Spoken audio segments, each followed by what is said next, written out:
ममता कौशिक की 3 बहुएं थी। बड़ी बहू सपना, मंझली बहू सीमा और छोटी बहू अंजलि। सपना और सीमा ने शादी के कुछ महीने बाद ही ममता से अलग होकर अपना अपना खाना पकाना शुरू कर दिया था। वहीं अंजलि ममता और बाकी सभी के साथ रहा करती। ममता कौशिक का 3 फ्लोर का घर था। सबसे ऊपर सपना रहा करती, बीच में सीमा और सबसे नीचे अंजलि। इस हिसाब से उनके घर में 3 रसोइयां थी।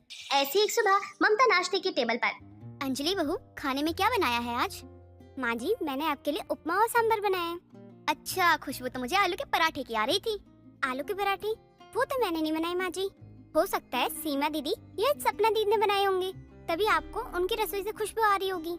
हाँ, हो सकता है। चल कोई बात नहीं, ला तो उपमा और सांभर लेकर आजा।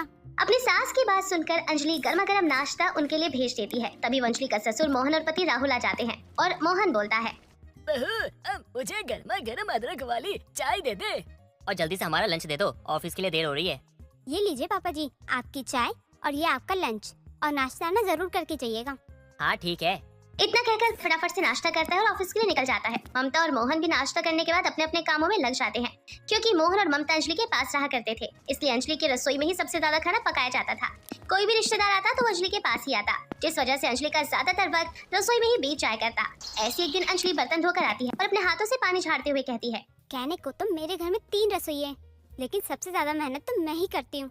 मेरी दोनों जेठानियाँ बस आराम करती रहती है। उन्हें तो सास ससुर से तो बिल्कुल ही मतलब नहीं है, और कोई रिश्तेदार आए या ना आए उनको कोई दिक्कत नहीं है। दोनों ने अपनी अपनी रसोई अलग करके रखी हुई है। अंजलि इतना बोल ही रही होती है कि तभी वहाँ पर सपना और सीमा आ जाते हैं और सपना बोलती है, क्या बात है अंजलि, अकेली क्या बड़बड़ा रही हो? लगता है अंजलि में भुतवा आ गया है। कुछ भी नहीं दीदी, आप दोनों यहाँ कैसे? वो शक्कर खत्म हो गई थी तो वही लेने आई थी, और मुझे थोड़ा सा अदरक चाहिए था। ठीक है, आप रुकिए, मैं लेके आती हूँ।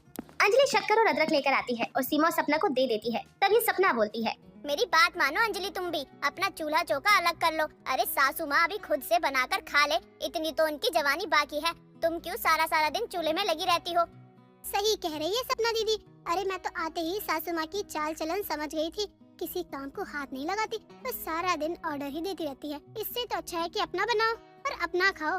वैसे भी 3 तिगाड़ा काम बिगाड़ा होता है। अगर चौथी रसोई तुम बनाओगी तो सब कुछ सही हो जाएगा। इतना कहकर सीमा और सपना आपस में हाई फाई करते हैं और अपने फ्लोर पर चले जाते हैं। उन दोनों की बात सुनकर अंजलि खुद से बोलती है, बड़ी आई मुझे बताने वाली और मुझे नसीहत देने वाली ये दोनों। मुझे क्या करना है क्या नहीं, इनसे पूछने की ना मुझे कोई जरूरत नहीं है। मुझे अपनी रसोई अलग करनी होगी, तब मैं अपने बाद में देख लूंगी, लेकिन मैं इनके बहकावे में बिल्कुल भी नहीं आऊंगी। इतना बोलकर अंजलि दोनों की बात को इग्नोर कर देती है और घर के कामों में लग जाती है। वक्त गुजरता चला जाता है। बढ़ती उम्र के साथ साथ मोहन और ममता की डिमांड भी बढ़ती चली जाती। कभी उन्हें मीठा पर इन चीजों को बनवाते रहते।